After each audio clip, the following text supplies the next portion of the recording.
Hi, I'm Suzanne Williams with Essential Oils Health Matters and Living a Wholesome Life. And today we are going to be talking, we're um, on week 13, day 2 of our positive, peaceful affirmations that we are doing together as we're working through Dr. Susan Lawton's Positive Peaceful Growth Calendar. And if you don't have the book yet, I would highly suggest buying it. It's just a wonderful book. If you love positive affirmations, if you love music, and who doesn't love music? And if you love essential oils, this is going to be the perfect book for you that pairs each of those um, things together. So, just saying that the affirmation for this week is I am gentle with myself and others. Now, after saying that, I just want to even just be quiet for just a minute and just think, just close our eyes and just think about, I don't know, anything. What do you think is gentle? When you think of gentle, what do you think of? Do you think of rain, like a gentle rain? Do you think of, part of me kind of goes to lambs, although I am not a farmer. And so lambs might be more playful and energetic than gentle. Um, Gentle. Do you think of a baby? Babies being just so gentle. Children just being so gentle. Like usually, right? Right? Sometimes they can get their feathers ruffled like all of us. But when you think of gentle, do you think of the Savior? Do you think of how kind he was and gentle and unperturbable, right? He was just always um, he wasn't going to get out of his zone for anyone, right? Or any situation. So, when I think of gentle, definitely the Savior is one of the things I think about. And I'm reminded right now of a song that's called Gentle Healer. And I will try to put that in the comments today.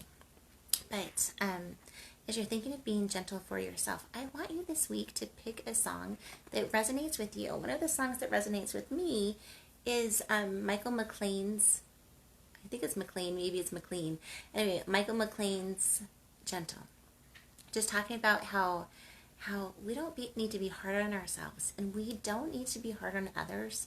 There's that story by Aesop's fable where by Aesop, there's this fable by Aesop, and the wind and the sun were trying to see who is the most powerful, and they came up with this contest, and they decided that the person who could get this person to take off his coat would win. And first the wind went, and he just like blew and blew and blew, and all that happened is that person, um, basically held that coat to them tighter, right? And then then it was the sun's turn, and the sun just shone down a little bit warmer, shone down a little bit warmer, and finally the guy took off his coat. Well, and that kind of shows that sometimes it's the gentle approach, often it's the gentle approach that changes things. So, how do you want people to be with you? You want them to be gentle, right? You want them to be loving and kind. And we can try to be doing that for other people. Are we always going to be perfectly gentle? No. So if you haven't been perfectly gentle in your past, forgive yourself for that. Make amends where you need to make amends. And then go on to be this amazingly gentle person. I don't think that if you haven't been any way in your past, you're not locked into anything. That's the amazing thing, is being sons and daughters of God, that we can change who we are. We get the choice of to be who we are. So don't let anyone say that, oh, and don't let yourself say, oh, I've never been that in the past, so I can't be that. No. Start today. Decide who you want to be, what you want to be, and go forward and be whatever you want. And if gentle is something that you want to be more, like do that. Shakespeare, who everyone thinks is one of best best illustrators of characters in I think it's I might get this wrong. I think it's anyway, As You Like It, maybe, but I could be wrong on that. I'll find the quote anyway. But this guy who was a very bad guy in the past, someone comes up to him. He changes, and someone comes up to him, and he says, they say, "Are you this guy?" And he says, the guy, Shakespeare's character says, "'Twas me, 'tis not me," which means, yeah, that used to be who I am, but that's not who I am today. So don't lock yourself into any rigid way of thinking about yourself, or others for that matter. Like, let's give grace to ourselves and others, and let us know that people can change. Everyone learns and changes. So let's give ourselves grace and others grace on that, and let's be gentle with ourselves on that. Okay, so that's the affirmation for this week. The affirmation for today is, I allow myself to think new thoughts on learning. And I kind of had to think about that. At first I went with, I allow myself to think new thoughts, right? Just, isn't it fun to have a new thought and explore that thought? Have different, maybe you fantasize about biking across the country with your family, or taking a 3-month-long stint to Europe, or whatever it is. Allow yourself to fantasize on obviously good things, and explore different ideas. Who knows? Maybe you can find a way to make that come true. And if not, look at all the minutes and hours of pleasure it will give you just going to your happy place. I was doing a study on happy yesterday, and going through and finding some fun songs on being happy, and one of them that came to mind was Disney's Song of the South, Everyone Has a Laughing Place. And I think that it's good if everyone has a place where they can go to be happy, even if it's just in their mind, and they has a place to go where they can be peaceful, even if it's just in their mind. So allow yourself that quiet time, that meditative time, to go to your happy place, to go to your peaceful place. It's gonna fill your lamp. It's going to fill your bucket, however you want to say that. It's gonna help you deal with what life kind of throws at you that today, or any day. Life throws different things at us each day, and if we're not solidly in our zone, if our feet planted on the road that we want to be traveling on, we can easily get knocked off. And I was just listening to a general conference talk the other day with my children, and I'll probably post that in the comments or something. But it was called, I think it was called A Matter of a Few Degrees. And basically what President Uchtdorf, who is an apostle in our church, which is the Church of Jesus Christ of Latter-day Saints. Anyway, basically what he was saying was that sometimes the difference of a happy life and an unhappy life is a matter of a couple degrees. Sometimes the difference between a happy marriage and an unhappy marriage is a difference of a couple of degrees. President Monson, who was a prophet in our church, basically says, and I think someone else said this too, but basically history turns on very small hinges, meaning it's just one little thing that can totally make a difference. So in my opinion, there really are no small things. Obviously there's things, but there's no small things. The way you talk to yourself, the gentle or unkind way you talk to yourself makes a difference. The gentle or the unkind way you talk to your children makes a difference. And am I always kind and gentle? No. Do I wish I was? Yes. Do I need to apologize a lot of times? Yes. Okay? But we can keep trying to be what we want to be. Okay. So thinking new thoughts on learning. I had took some notes on what I wanted to say today. So I wanted you to think about when you think of learning, where does your mind usually go? Now, most of us are a product of the public school system. And the public school system does a lot of things great, and some things it's not so great at. When you think of learning, when you think of the people who are the best learners in your life, how do you think of them? Like sometimes we might think that learning can be stressful. Okay. Sometimes we can think that learning can be painful. Have you ever tried to learn something at school and then you got your test back and you failed the test? Oh, you just got tons of red. You tried to write something the very best way you could and you got tons of red marks. Learning can be sometimes, in the past, maybe it's been a little painful for us. Maybe, I don't know what it was like at your school, but at my school, it wasn't the people who were super bright and who got the top grades that were the admired ones in my school. In my school, they were thought of as being nerdy, like the people who were so into science or computers or, anything. If you were so into anything, even English, like that was considered nerdy.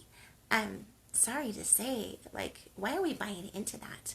When now we know that the people who are into the computers or into science, like they're making the big bucks and they're incredibly happy today, right?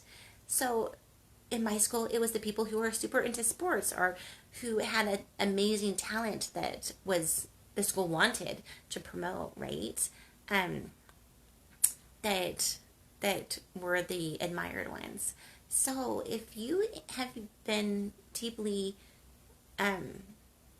scientific or deeply into computers or deeply into anything, and if you've ever been, I'm going to just call it learning shamed. If you have ever been learning shamed because of your interest, like, let's think about that and let's move on. Let's let go of that. Let's move on to a better way of thinking about ourselves and about learning. Okay, and then the fourth thing I wanted to talk about when it comes to learning is maybe you felt incapable of learning. Like maybe okay, I'm going to say this. I remember when I was in, I'm going to say like third grade. Yeah, third grade. It was third grade. And they were dividing us into groups. Like there was 3 different groups for math, there was 3 different groups for English. And I think, and I kind of don't remember the English one, but I think I was on the top one of that. But I do remember the math one. And I was in the middle group of that. I wasn't in the top group. And I thought, what? Like I'm not smart enough to be in the top group when it came to math. And it kind of made me feel less about myself and think less about myself. And I don't know if that's been your experience where there was a group that you wanted to get into when it came to learning and you didn't get into that group. Maybe it was the gifted and talented group. Maybe you wanted to be in that and you weren't. Whatever it was. Maybe someone in your past told you that you weren't good at spelling or you weren't good at math or you weren't good at maybe even singing. Whatever it was that someone's told you that you're not good at, that you're incapable of that. I want us to suspend those beliefs for just a little while and think of maybe if there's a better belief that serves us. So there was this prophet. His name was David O. McKay in our church, and he was famous. Oh my goodness, it's not David O. McKay. Oh. Okay. Maybe it's with Wilford Woodruff. I don't even know. I will post whatever you can you help with that? So whatever you continue to do gets easier for you. Not that the nature of the task changes, but that your ability to do the task changes. So this man, I can't remember his name. Anyway, he had horrible handwriting, Oh, people called his handwriting hen scratch. Okay, you can tell how far back this was. And he decided, you know what? I want beautiful handwriting. And so every day he practiced his handwriting until he got this beautiful handwriting. People would come to him to write documents because he had such beautiful handwriting. Okay, so that's one of the things that he did. Then he loved baseball and he wanted to be a super good baseball player. And so he would go out and practice throwing this ball against the barn, running up, go getting it again, throwing it against the barn again, so that he became this amazing baseball player. And I think that he went to the state competition. I can't remember if they won it. Anyway, he won some major baseball competition because of his practice. Not that anyone he was good at to begin with, but that's something he wanted to be good at. Okay, he was also a horrible singer. Like a horrible singer. Couldn't carry a tune, whatever. But he decided that singing was something that he wanted to do. And so he got a coach, right? Sometimes we need coaches in our lives to take us to the next level. He got a coach and he trained at singing. And he became such a good singer that people wanted him to sing at funerals and whatever else. Basically, I'm telling you these stories to tell us that that whatever it is that you want to do, that you can learn to do it a little bit at a time. You can learn to do it. Okay, I'm also reminded about the guy who invented peanut butter. What was his name?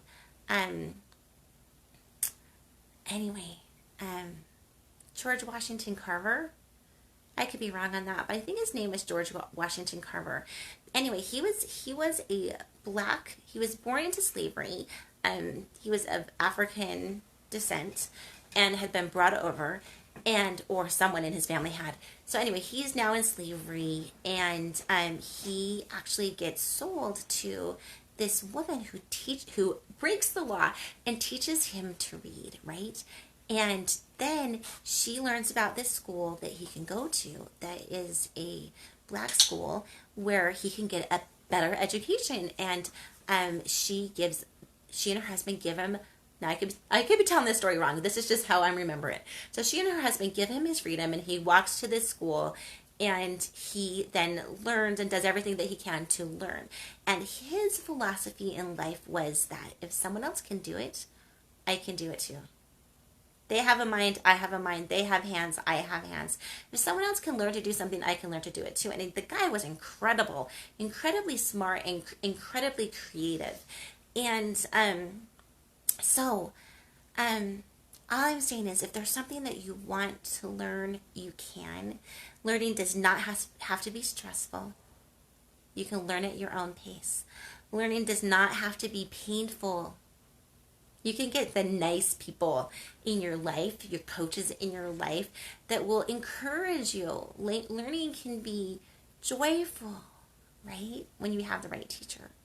Learning is definitely not nerdy. Like, let's just check that concept out the window. Learning is one of the most cool things that we can do, right? And we are not incapable. I am not incapable of learning new things, and you are definitely capable of learning whatever it is you want a little bit at a time. You are. I know you are. Okay, so I wanted to talk about how with the internet and with books, oh my goodness, and libraries and Audible, and we have so many different tools to learn. And so we can all be autodidacts. So auto means self and didact means learning. So we can basically teach ourselves so much if we want to. I know a woman just down the street, just one of my neighbors, and she teaches herself cake decorating. She has an amazing business right now decorating cakes, and everything she learned on the internet. So the internet can be an amazing place for us to learn, and we don't need teachers. Sometimes we do. Definitely it can help, but if we don't have a teacher, there is plenty of resources for us to teach ourselves what we need to learn. Okay, so I also wanted to talk a little bit about that it's never too late to learn. Okay, so one of the quotes that I found as I was studying on learning is that we should live like we're going to die today, right? We want to be right with God. We want to be right with, have loved the people in our circles like we want to, right? If we were really dying. And, but we should learn like we're going to live forever. We should learn like we have all the time in the world to learn new things, and what we're going to learn today will improve our lives. Like maybe we're thinking, oh, you know what, it's too late for me, I don't want to learn that, it's not going to really change my life at all. But no, learning incredibly changes your life. So really quick, I want to tell you the story about my husband.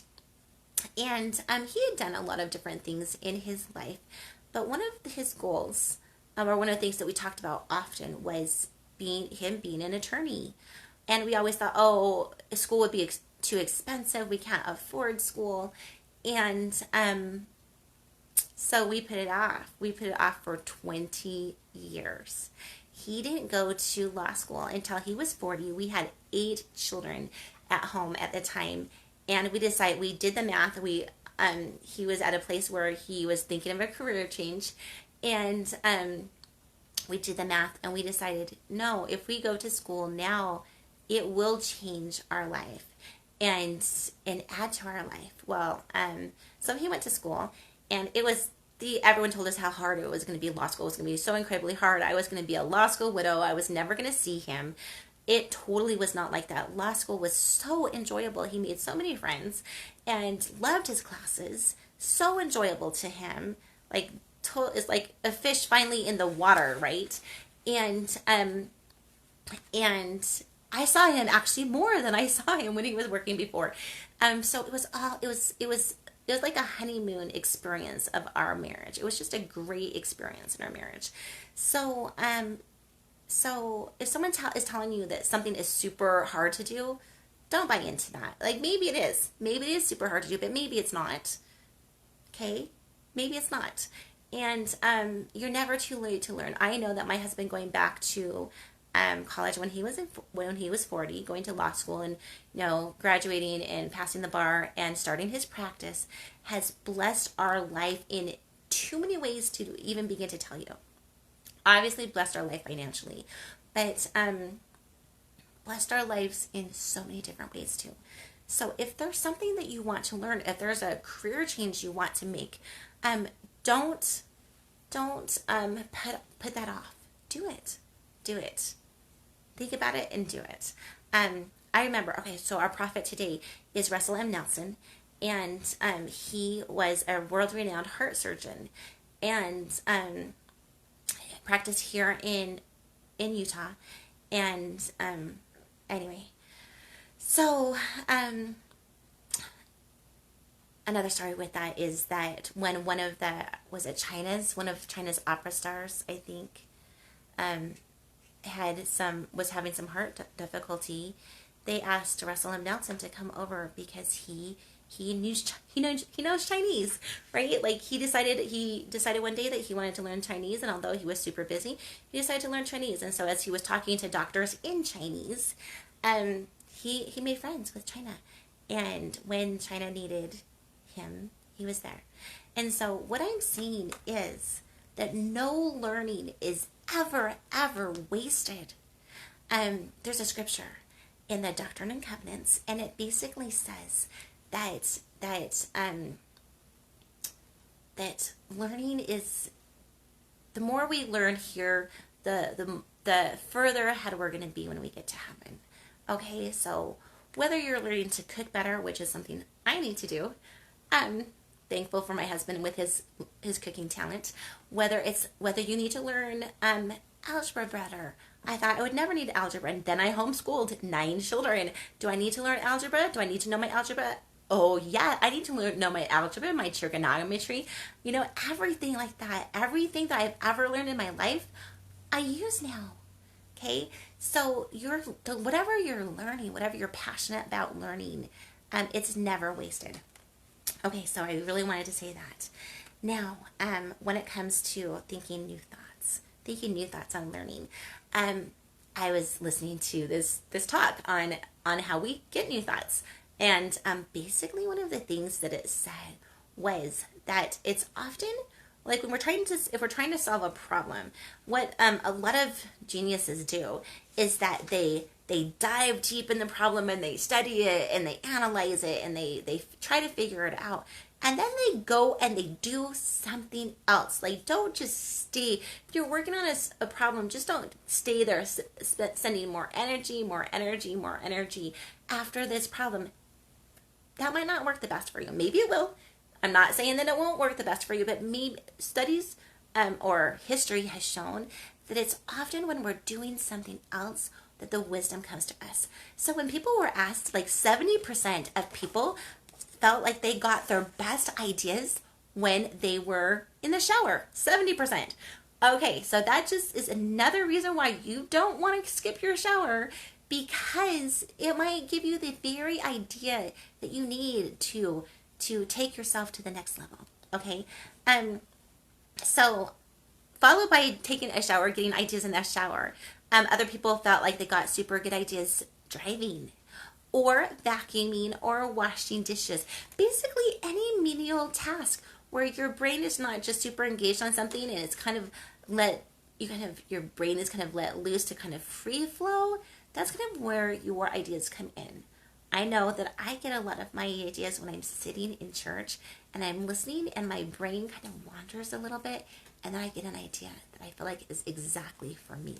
Okay, so give yourself some breathing room when it comes to getting ideas.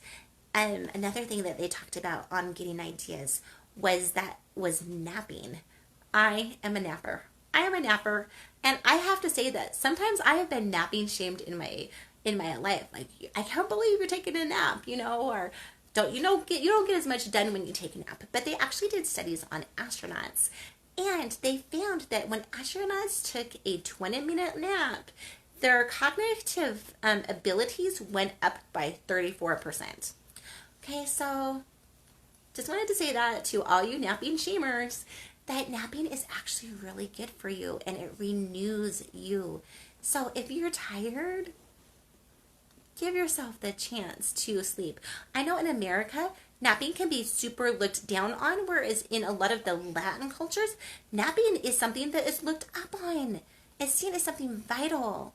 So maybe we should imitate the more Latin cultures in that way, where we see napping as renewing and helping us sharpen our saw so that we can go on and be more effective when we do wake up. Okay, so just when it comes to thinking, I wanted to mention hydration is super good. You will not have your full cognitive ability if you're dehydrated, and exercise is super good too. Okay, so now we've talked about the affirmation for today, which is allowing myself to think new thoughts on learning. And the diffuser blend that we're diffusing this whole week is 2 drops of wild orange, which is the oil of abundance, and 2 drops of Cypress, which is the oil of motion and flow, and 2 drops of Basil, which is the oil of renewal. And so today we're going to be diving deep on the benefits, the emotional benefits of wild orange, and we'll dive deep on the emotional benefits of the other 2 oils on Wednesday and Thursday, and then talk about the physical benefits of all 3 oils on Friday. Okay, so the emotional benefits of wild orange. First of all, it's a citrus oil, and all citrus oils are world renowned for being mood uplifting. So if you are listless, if you are depressed, if you are just feeling that life is drab and gray, and you're kind of like in November where everything is like gray to you, like wild orange can bring in the sunshine, bring in the energy, bring in the positivity, and help with that. Okay, the second gift of wild orange is if you're feeling obsessive or if you're feeling insecure, wild orange can help with that. It can help you let go of, oh my goodness, I'm so uptight about something. And it can help you let go of some of your insecurities too. The third gift of wild orange, and this is the perfect gift so we're going into the holiday season, is if you are a bit of a Scrooge and a bit of a hoarder, and you don't like spending money, and you don't even like letting yourself enjoy things. Like if you're more of a workaholic, just breathing in that scent of wild orange can help. So if you have a shop, right now I would be diffusing wild orange and peppermint. It smells amazing. It's going to help people be happy and help people get out of the stinginess and buy more. Just saying. We actually were talking to one of our friends who runs a computer store, and he was saying, oh my goodness, sales totally went up when I was diffusing wild orange. Anyway, just saying. So wild orange can bring in a lot of positive energy. If you're trying to sell your house, diffusing wild orange and peppermint, especially around this time, the Christmas time, my guess is that it might help your house sell quicker, because people are going to come in. There's just going to be a joyousness in your house that people are going to feel as they come into it. And it might even sell for more money, because people are going to, perhaps it'll sell for more money. I mean, I'm not can't say for sure, but people are going to just feel a little bit looser.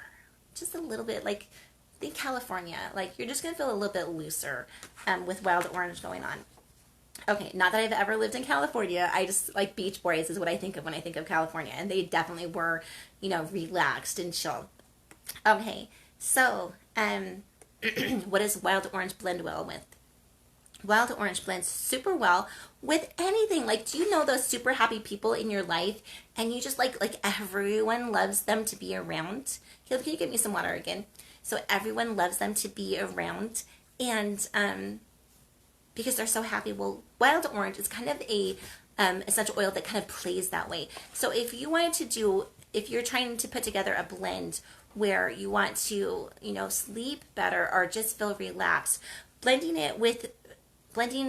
wild orange with lavender, aroma, and chamomile, it's going to be amazing for that. 2, if you want to get a little bit more energy going in your life, blending wild orange with peppermint and spearmint, which are super energizing oils, would be perfect. So wild orange, adding a drop of wild orange to almost every blend would just make it be a little bit more effective. Thank you so much. Okay. Okay, so that's a little bit about wild orange. So, wild orange it brings in so much positivity, and it kind of reminded me of a prayer. And I do think that as we're using essential oils, that we can pray to have those essential oils become more effective. But this is one wild orange that kind of makes me a prayer, or a prayer idea, an idea that you could pray, that kind of reminds me of wild orange. And it was said to me by one of my really good friends, Darlene, the other day. And I think she got it from, it's a person that she loves. And who kind of is like a coach or a person on the internet. I can't remember who she was. But she basically said, as she's praying, Heavenly Father, I expect good things to happen to me today. And I expect good things to happen through me today. Can you help me with that? We all want good things to happen to ourselves, and we all want to be the person that blesses other people's life. We want good things to happen through us, right? Whether we're a doctor or a teacher or a mom or a dad, whatever we are, we want good things to happen through us. We want to think that we're making a difference in the world. And so praying that can be amazing. And I think wild orange can really help with that. Wild orange, okay, I don't even know what number gift we're on, but maybe we'll just say it's gift 5. Another gift of wild orange is that it helps us release our creativity. Do you remember when you were a child, and oh my goodness, there was just so many thoughts, like inventions that came to you that you wanted to create, or lives that you wanted to live, things that you wanted to pursue. Wild orange can bring us back to that. Oh, it was Joyce Meyers. So glad I made a note of that. So it was Joyce Meyers that my friend Darlene saw that said, Heavenly Father, Heavenly Father, I would love for good things to happen to me today and through me today. Okay, so really quick, some of the other gifts of wild orange. Some of the negative emotions that can help with is if you have a scarcity mindset, like maybe if you're even jealous. Wild orange can help with that. If you're overly serious, if you're rigid, if life feels dull to you, if you're a workaholic, if you have a lack of energy, if you're discouraged, if you're hoarding, right? Which can come from fear. Or that miserly Scroogeness that sometimes we can get. Or if you're envious, wild orange can totally help with that. And the positive properties that wild orange can help with is helping us feel abundant, helping us have a sense of humor. I love the quote by Marjorie P. Hinckley, who was the wife of one of our prophets, Gordon B. Hinckley, who says there's two ways to get through life. One of them is laughing and one of them is crying. And I like laughing better because crying gives me a headache. So a sense of humor is not something that I feel like I've been blessed with in abundance in my life, nor is it something that I feel like I've really done a lot to develop in my life. But I love and I appreciate those people in my life that have like this incredible sense of humor. So wild orange can help us be a little bit more playful and face life with a little bit more humor. It can help us be with our generosity and be more spontaneous, creative, and joyful. So wild orange, it's in our diffuser blend for a definite reason. It can help us be more gentle with ourselves, and it can help us when we're trying to create the things in our life that we want to create. Okay, so I think that's everything. Just reminding you that the diffuser blend we're diffusing for this week is 2 drops wild orange, the oil of abundance, 2 drops of Cypress, which is the oil in motion and flow, 2 drops of Basil, which is the oil of renewal, and the affirmation for this today is I am allowing myself to think new thoughts on learning. And my affirmation for this week, our affirmation for this week is I am gentle with myself and others. Okay, I know that you can learn whatever you want to learn. I know you can do whatever you want to do. I know that. Okay, go make it a good day. Bye-bye.